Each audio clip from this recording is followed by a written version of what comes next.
Esther, capítulo 2. Depois disto, quando a raiva do rei Assuero já havia passado, ele se lembrou de Vasti, e do que ela havia feito, e do que havia sido decretado contra ela. Então os servos do rei, que o serviam, lhe disseram que se procure moças virgens de boa aparência para o rei, que o rei nomeie comissários em todas as províncias do seu reino, que reúnam todas as mulheres virgens e de boa aparência no harém da cidadela de Susã, sob os cuidados de Regai, eunuco do rei, guarda das mulheres, e que se dê a elas os produtos de beleza que desejarem. A moça que cair no agrado do rei, essa reine em lugar de Vasti. O rei concordou com isto, e assim se fez.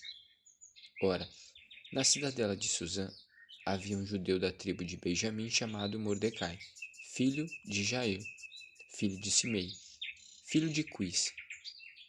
Ele tinha sido levado de Jerusalém com os exilados que foram deportados com Jeconias, rei de Judá, a quem Nabucodonosor, rei da Babilônia, havia levado para o exílio.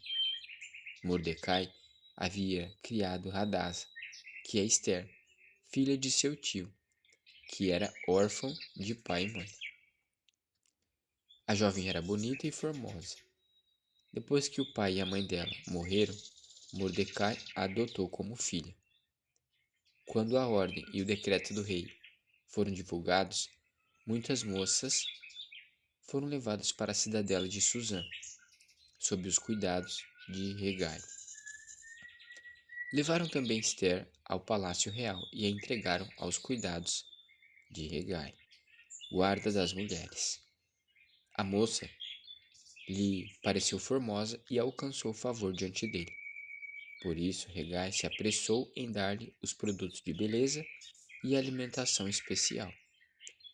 Também lhe deu 7 moças escolhidas do palácio real e as transferiu com essas moças para os melhores aposentos do harém. Esther não havia declarado o seu povo nem a sua parentela, pois Mordecai lhe havia ordenado que não dissesse nada a respeito disso.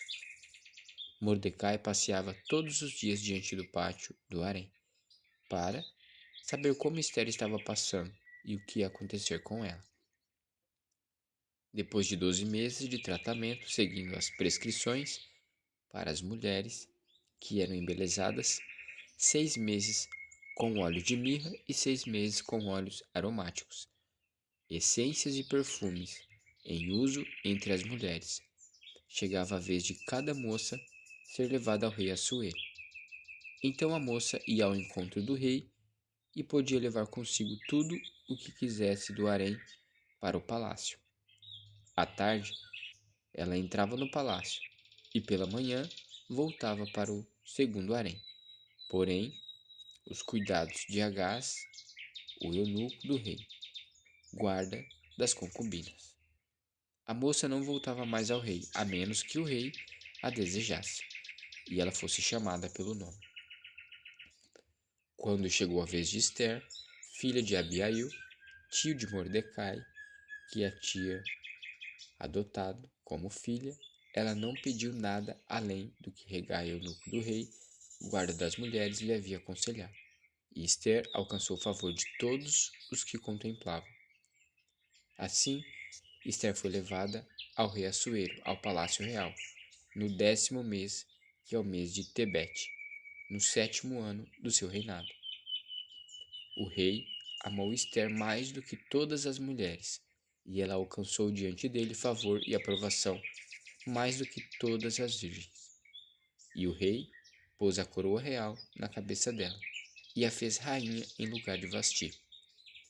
Então o rei deu um grande banquete a todos os seus oficiais e servidores. Era o banquete de Esther. Concedeu alívio às províncias e distribuiu presentes segundo a sua generosidade real. Quando as virgens foram reunidas pela segunda vez, Mordecai estava sentado junto à porta do rei. Esther ainda não havia declarado a sua linhagem e o seu povo, como Mordecai lhe havia ordenado. E Esther continuava a cumprir as ordens de Mordecai, como tinha feito quando este a criava. Naqueles dias, quando Mordecai estava sentado junto à porta do rei, 2 eunucos do rei, que se chamavam Bigtan e Teres, e eram do corpo da guarda, ficaram indignados e planejaram matar o rei, Assuero.